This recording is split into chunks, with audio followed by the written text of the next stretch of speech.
Hello, welcome to Mickey Techie. Learn as engineer, teach as champion. First of all, I would like to thank my family for their continuous support and encouragement of creating these kinds of technical videos in public domain.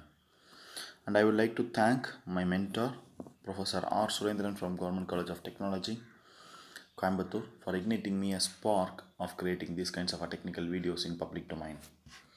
And I would like to thank Almighty my God for my good health and broad mind.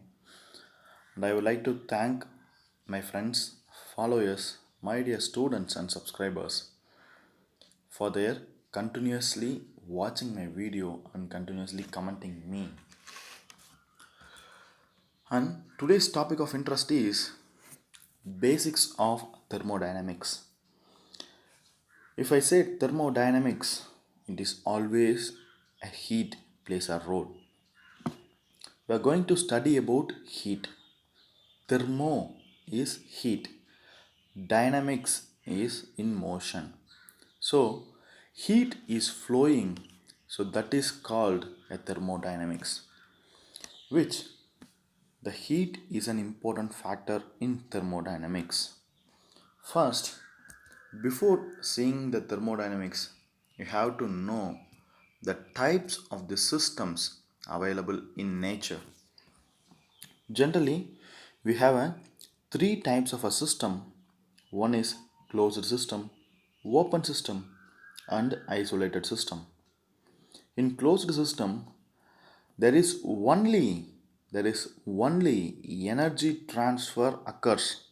There is no mass transfer. So this is called as a closed system, where the closed system is a non-flow process. Closed system is a non-flow process. The example of the closed system is piston cylinder without valves. Piston and cylinder without valves.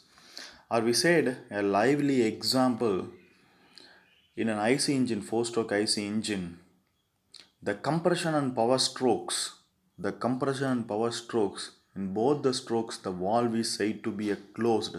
So it is in the closed system. It is the closed system. These two strokes are called a closed system. Whereas the open systems is, in open system, there is a mass transfer takes place as well as the energy transfer takes place. Mass and energy are transferred. The open system is a flow process. Open system is a flow process. There is a definite amount of a mass is came in and will get out. So for an example, the suction and the exhaust stroke of an engine is an open cycle. The suction and the exhaust stroke of an engine is an open cycle. Here I would like to give another examples like a turbine, pump, a compressor. These are all a open system. Well, next is an isolated system.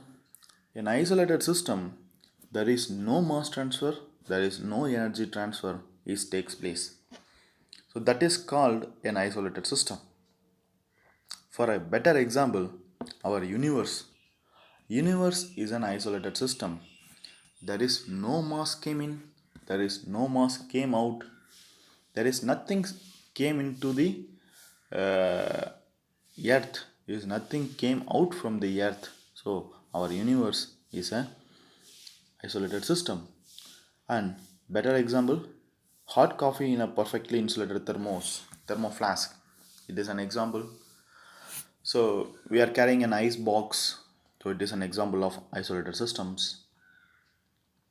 So there is no mass transfer, there is no energy transfer, so that is an isolated system. Next, we are going to discuss about thermodynamic equilibriums. The equilibriums is the equality of the property of the system, that is called equilibrium. Here we are going to discuss about three types of an equilibrium. All the system, if a system is said to be a thermodynamically equilibrium, the system should be equilibrium in thermal equilibrium, mechanical equilibrium and chemical equilibrium. Then only we can say it as an thermodynamically equilibrium. So, what is meant by thermal equilibrium? Equality of temperature. Mechanical equilibrium means equality of forces and couples.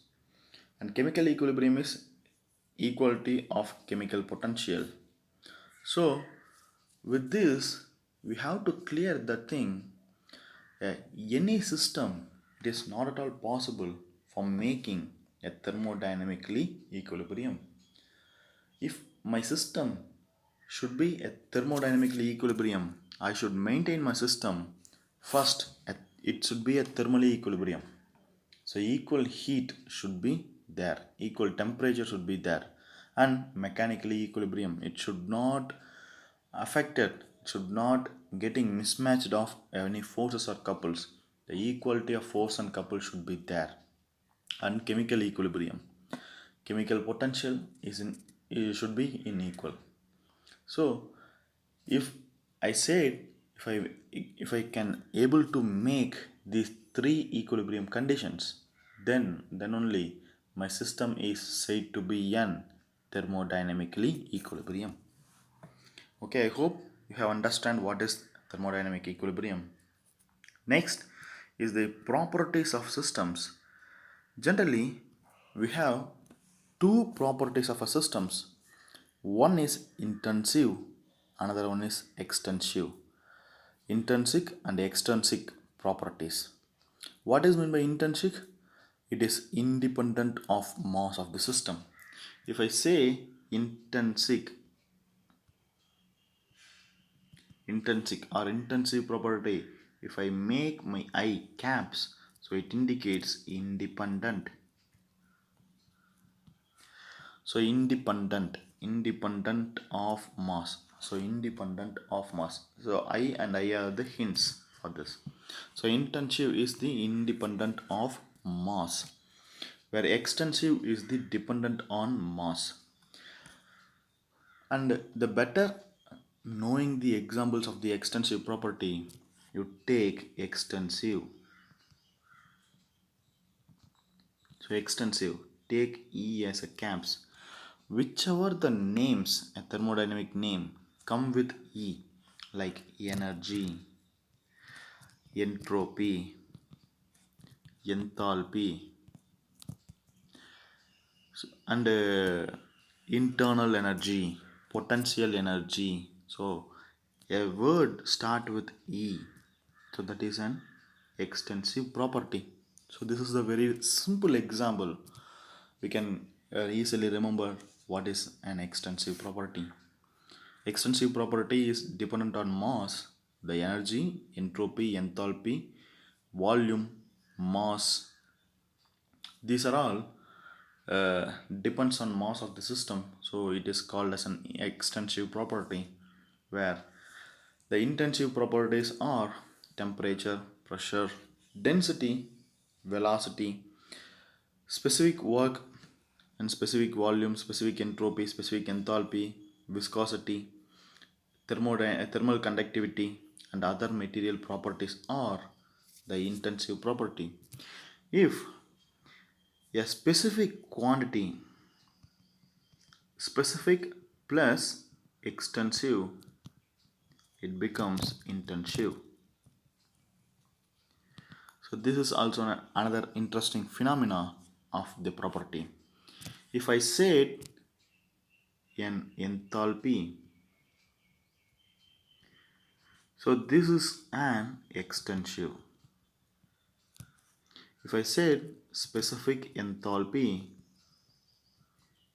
so that is an internal intensive, because the specific means for the specific, for the specific, for the specific. So it is a specific enthalpy. So it is an independent of mass. So enthalpy is the dependent on mass. How much mass is being added? So that is the enthalpy, whereas specific enthalpy is an independent of the mass of the system. And another interesting phenomena is that we know that mass is an extensive and volume is an extensive if mass by volume is a density. So density is an intensive. So extensive property divided by extensive property will get an intensive property. The ratio of one extensive property to an another extensive property will becomes an intensive property. And similarly, if I multiply intensive properties into intensive property, it will become another intensive property. Another intensive property. That is like kinematic viscosity into density, which is viscosity. Kinematic viscosity is an intensive property. Density is an intensive property. Viscosity is an intensive property. So that is that much simple. So you can easily understand that. So next is an important phenomena called path function and point function. All the properties are point function, and the point function is also called as a state function. It indicates the state at the point, what is the property and what is the state it can given. And point function is an independent of past history. It does not consider in the first in the previous point what is the property and what is the state. It won't consider that. So at the current property, at the current point, what is the state that it will consider. So that is the point function, where point functions are exact differentials. So it is an exact differentials, where the path function, basically heat and work are path functions. Inexact differentials, both are boundary phenomena. So boundary phenomena means it can consider, it depends on past history, and these things are a transient phenomena. Heat and work are transient phenomena, and path function is a transient phenomena. And other properties like temperature, pressure, density, velocity, volume, mass, all are point functions. Next, we are going to discuss some of an important definitions in thermodynamics. On such is an continuum. Continuum is a continuous description of a matter. It is valid till a mean free path is much lesser than the system dimension. So continuum is a continuous description of a matter. If I said an air is flowing into the engine, so it is a continuum. The perfect quantity of an air is going to an engine. If I said and the energy coming from sun to the earth, it is a quantum. So you have to know the difference between these things. An air supplied to an engine is a continuum, whereas a continuous description of the matter can be done where the energy which we are receiving from the sun to the earth, it is a quantum. So the study about the quantum is the quantum physics, and continuum is the continuum physics. We are always doing a continuum physics, that is continuous description of matters. Next is a mean free path. It is the average distance traveled by a molecule between two successive collisions is the mean free path. And the processes reversible and irreversible is there. Reversible means a quasi-static process. That means infinitesimal process. That is, it is a very slow process, or a dead slow process, we can say. That is called a quasi-static expansion or a compression of a gas is considered as an reversible.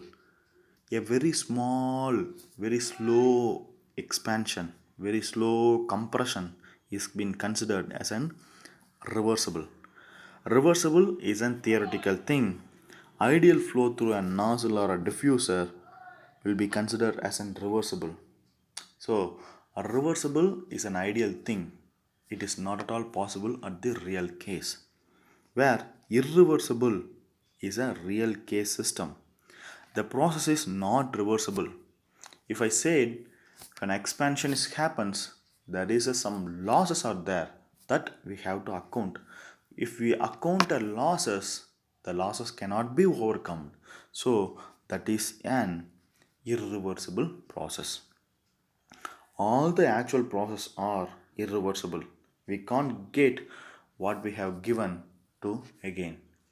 So that is an example of irreversible process. And next we're going to discuss about pure substance. Pure substance, if I say substance is said to be a pure if it is a homogeneous chemical composition throughout.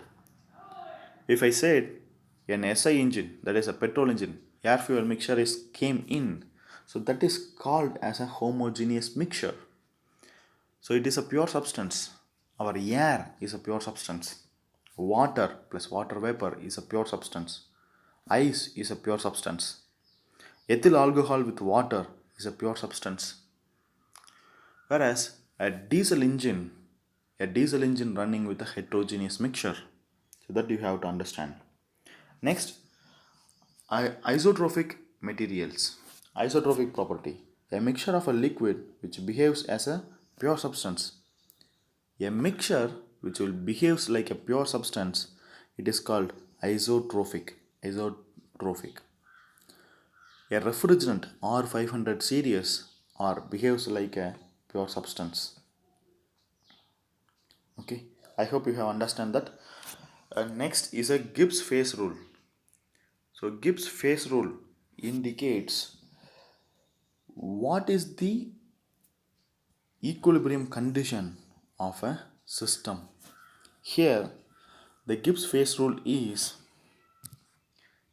P plus F is equal to C plus 2, where P is the number of phases like solid, liquid, gas, and F is the degree of freedom.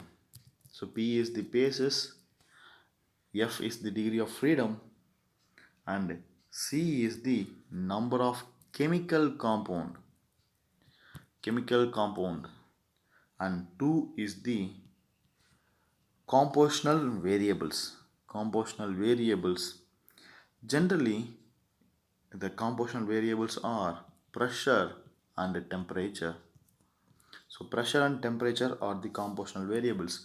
If the 2 is involved, if we put a 2 here, the modified Gibbs phase rule will becomes P plus F is equal to C plus 1.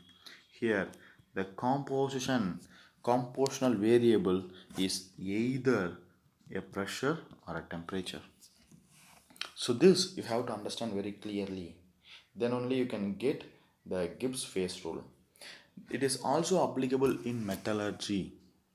Metallurgy we follows the Gibbs phase rule. Similarly, the thermodynamics is also following a Gibbs phase rule. Next, we are going to see an important law that is called Zeroth Law of thermodynamics. So it says that if we have a three systems A, B and C, if I know that the A and C are thermodynamically equilibrium, similarly B and C are thermodynamically equilibrium, and hence I can conclude that the A and B are also thermodynamically equilibrium. So this is a game. It is a game. All are equal. Zeroth law of thermodynamics is a game that it says all are equal, which means the systems involved in the thermodynamics are in thermodynamically equilibrium. If I taken three systems, if these three systems are thermodynamically equilibrium, then it satisfies Zeroth law of thermodynamics. So Zeroth law of the outcome of the zeroth law of thermodynamics is a temperature. The zeroth law of thermodynamics only we found the term called temperature. So temperature is a term which is derived from zeroth law of thermodynamics, and this temperature is measured by means of a thermometer. So it is a device. It is a device which is function on a zeroth law. Yes, of course, zeroth law is an lively example. If we are going to a hospital, if we are interested in checking our temperature, what we are doing? A, it is in our body. B, it is a thermometer. And C is an internal mercury liquid. If the three systems are in equilibrium, then the temperature is equal. That is why the thermometer will indicate the temperature. So here the zeroth law is an live. So it is a real example. Zeroth law is everywhere. So this you have to understand. The temperature measuring instruments are the functions are the examples of zeroth law. Next, the types of thermometers are the resistant types. The resistant type thermometer is working on Wheelstone bridge. The thermodynamic property like resistance is being used. Thermocouple. So thermocouple, the working on the principle of Seebeck effect. Therefore, EMF, electromagnetic force, that is voltage, is a property we get. Next, a constant volume gas thermometer. Ideal gas equation is being used, and the outcome is the thermodynamic property which we are going to measure is pressure. And constant pressure gas thermometer, it is again an ideal gas equation. The thermodynamic property which we are using is volume. Next, I would like to give a detailed example of a detailed explanation about constant volume and constant pressure gas thermometers. Where the constant volume gas thermometer and the constant pressure gas thermometer both are independent of the material of construction. Both are independent of material of construction. Thermocouple uses copper constants and the platinum rhodium combinations or the constant volume and constant pressure gas thermometers. Both are called ideal gas thermometers as ideal gas is the material of construction. So ideal gas is not a real gas, so it is not available in the atmosphere. So these two thermometers are again an ideal condition. Next is a temperature scale. We know that the temperature scale we are indicated in either Celsius or a Fahrenheit or a Kelvin scale. 1 Kelvin, which is equal to 1 by 273.16 of triple point of the water. We know that triple point of the water. What is the triple point of the water? The temperature at 0 degrees Celsius is the triple point of the water. Both the phases, all the three types of phases, solid, liquid and gas phases are also available in the triple point. And here I have given a Celsius to a Fahrenheit conversion scale, and H2O at the triple point and H2O at the critical point I have indicated. Please make a note. At triple point, the water pressure is 0.61 kilopascal and temperature is 0.01 degree Celsius, that is 273.16 Kelvin. Whereas water at the critical point, the pressure is all about 221.2 bar pressure and 374 Kelvin. 374 degree Celsius. If I say 374 plus 273, that is 647 degree Kelvin, I can say. Okay. Next is an energy. The term we are going to discuss about the energy. We know that we have two types of energy, microscopic energy and macroscopic energy. Internal energy is an microscopic energy, whereas macroscopic means kinetic or potential energies are the macroscopic energies. Macro means bigger thing. Micro means very tiny particle or a small thing. The kinetic energy deals with the bulk motion. Potential energy deals with the bulk position. Therefore, these three, these two things are macroscopic energies, whereas microscopic energy is an internal energy. Therefore, the total energy is the sum of microscopic and macroscopic energy. And similarly, the temperature we can divide it as a four things. One is sensible temperature, latent temperature, chemical, and nuclear. We know that sensible is a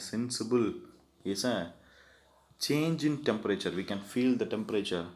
We can feel the increase in temperature. Here there is no increase in temperature, whereas phase change is there. There is a phase change.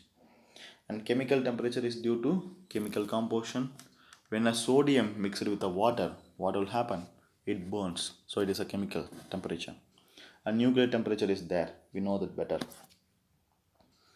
And next method of energy transfer, which is heat transfer, heat interaction, work interaction, and mass interaction are the method of energy transfer, where work done by the system is a positive thing, positive energy. Work done by the system is a positive, it is clockwise direction, whereas work done on the system is the negative.